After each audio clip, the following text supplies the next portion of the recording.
just want to end before Patrick signs books with the young woman who's an architect of change. I read about Alexis. Can you give a mic to Alexis Kauchick, who I read about her and called her up, and she came out here as a young woman who has had personal experience with mental health, had a best friend that took their own life and a half-brother that struggled.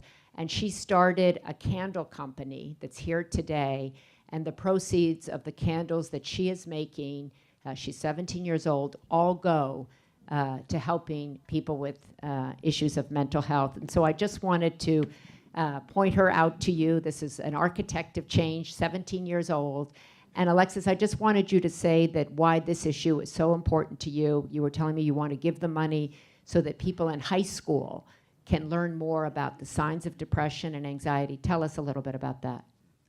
So my whole candle company is about diminishing the stigma associated with mental illness. So when my best friend committed suicide, everyone didn't even talk about him. He was like the class clown, everyone loved him, and after he killed himself, everyone kind of just avoided him. So mental illness is a taboo in general, but his name became a taboo. So no one even talks about him anymore.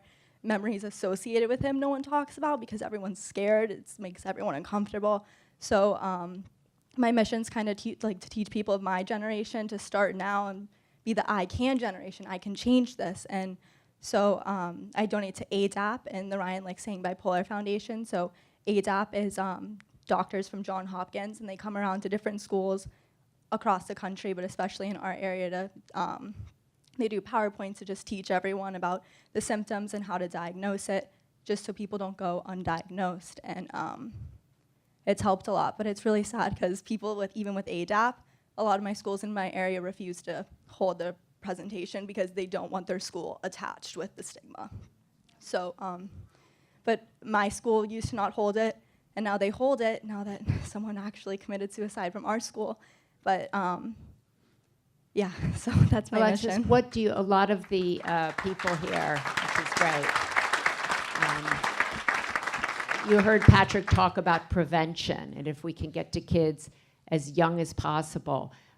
Many people in here are parents, they know other kids, they have godparents, they have circles, they're in families. What would help people of your age? What can we do to open up this conversation? What would have helped?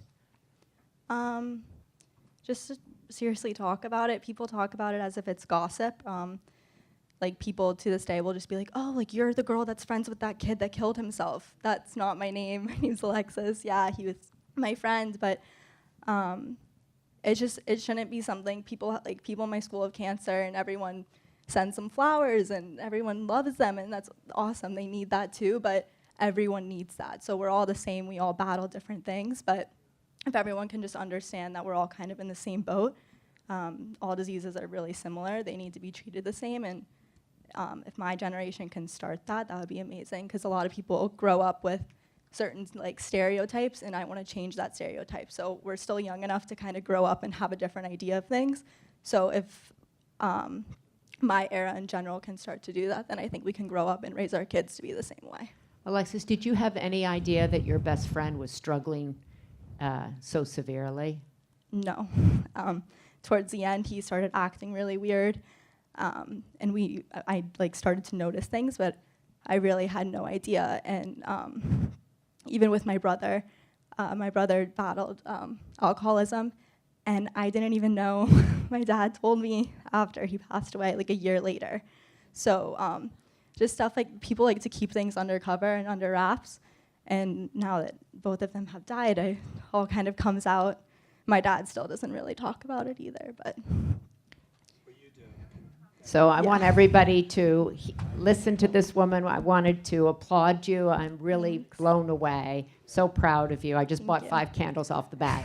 But I think it's so great, because here is somebody who said, there's an issue, I'm in pain, I want to make a change. And she's making a change, and the money that she's donating will maybe help a family go through rehab, help discussions, and it's just so great. So I just wanted to highlight her incredible work and remind us that each and every one of us can be an architect of change. And by coming to this conversation series and attending it, you are already that. And lifting the stigma, opening our hearts and our minds to people who might be sitting next to us, who might be at our own kitchen table, who might be in our family, and saying, you know, how are you doing? I'm here.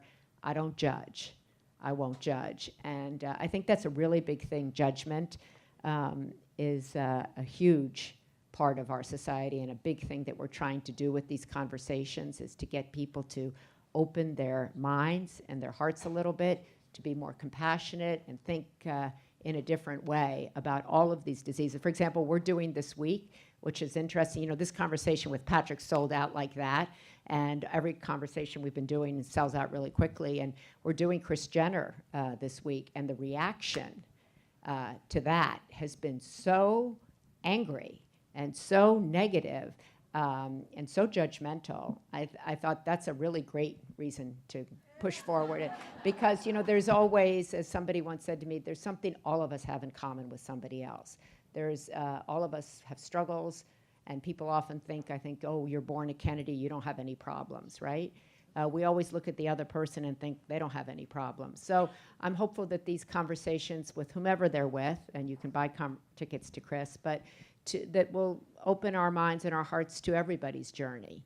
And by doing that and by coming to them, perhaps we'll learn something about what other people are going through and become a less judgmental and more compassionate society. So Patrick, I love you, I admire you, and I respect you, and I'm so glad this book is a bestseller. I know your dad would be incredibly proud of you from up above, and we all are. So God bless, and buy his book. Thank you.